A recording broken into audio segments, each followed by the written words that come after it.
भजन का कई तरीका हो। एक तरीका भजन का हो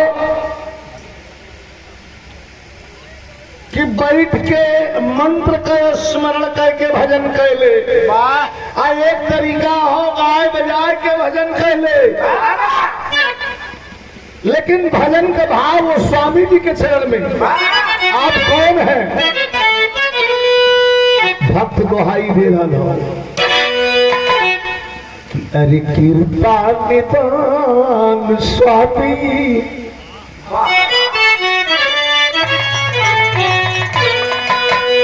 अरे करुणा निधान स्वामी, जगत के दाता होया करुणा निधान स्वामी, करुणा निधान स्वामी,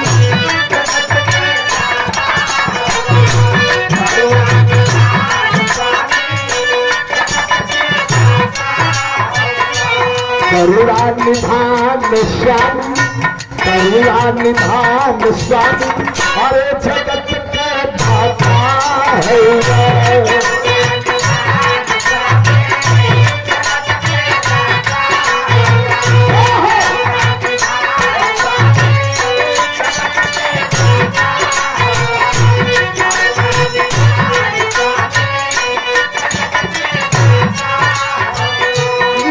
कैसे चले?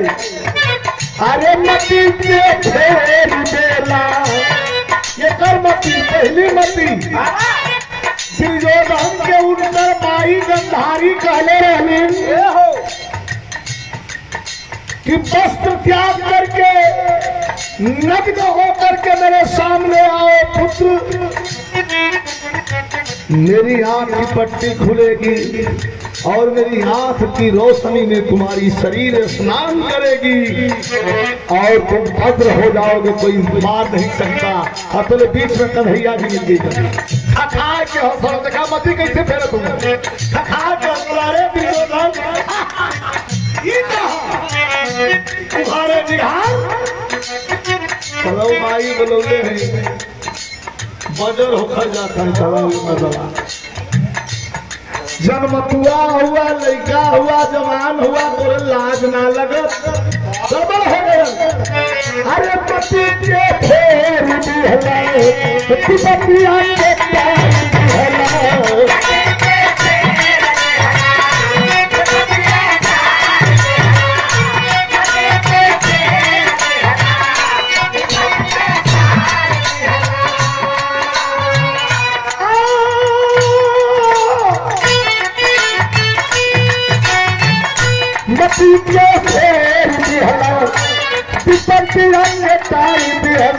श्री भगवान स्वामी, अरे श्री भगवान जगत के दाता है।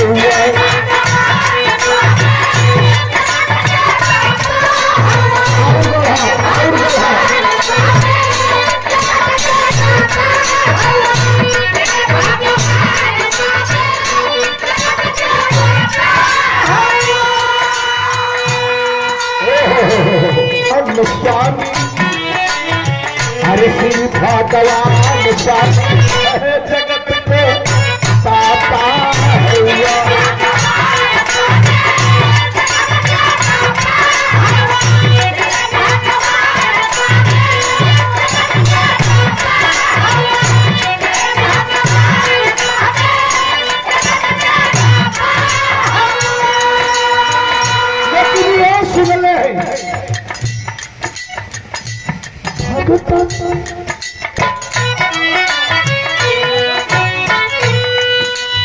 अरे भगत के सुन के तेरी, अरे भगत के सुन के तेरी, तन पाना पैना तेरी,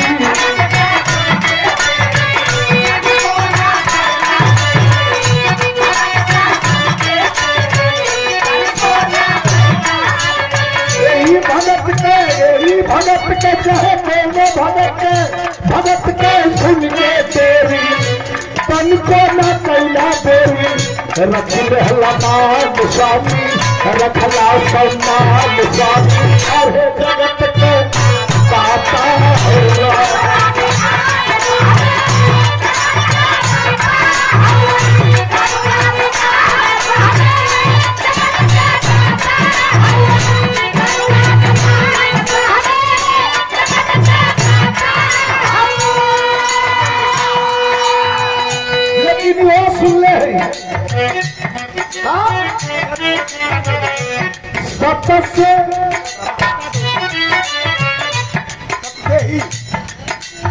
अरे सबसे ही सत्ता बोले, बारे सरकार बारे विश्वगुरु, अरे सबसे ही सत्ता बोले, मर्जी से सत्ता बोले।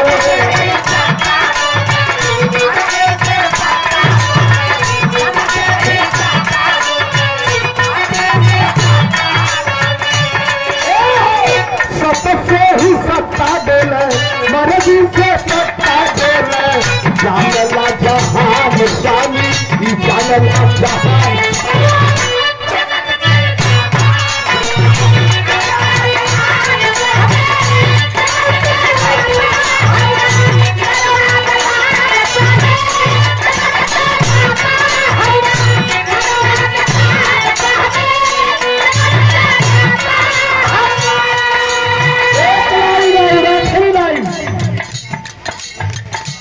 भक्त विदुर घर गईला,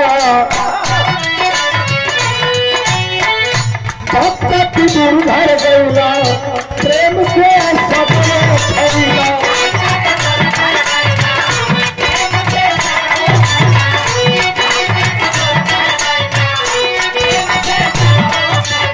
अरे भक्त विदुर घर गईला, प्रेम से सपने खरीला।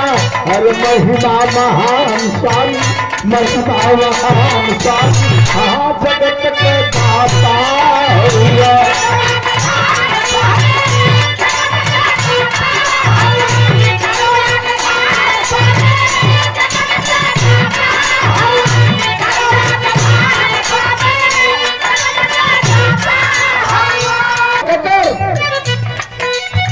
अरे कावल दास गई तेरी, अरे कावल दास गई तेरी, खींच के तीन बच्ची तेरी।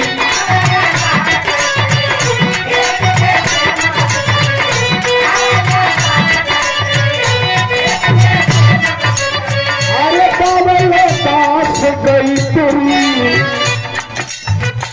खींच के तीन बच्ची, कई बुद्धिमान स्वामी, कैला बुद्धिमान स्वामी, हाँ जगत के दाता हुआ।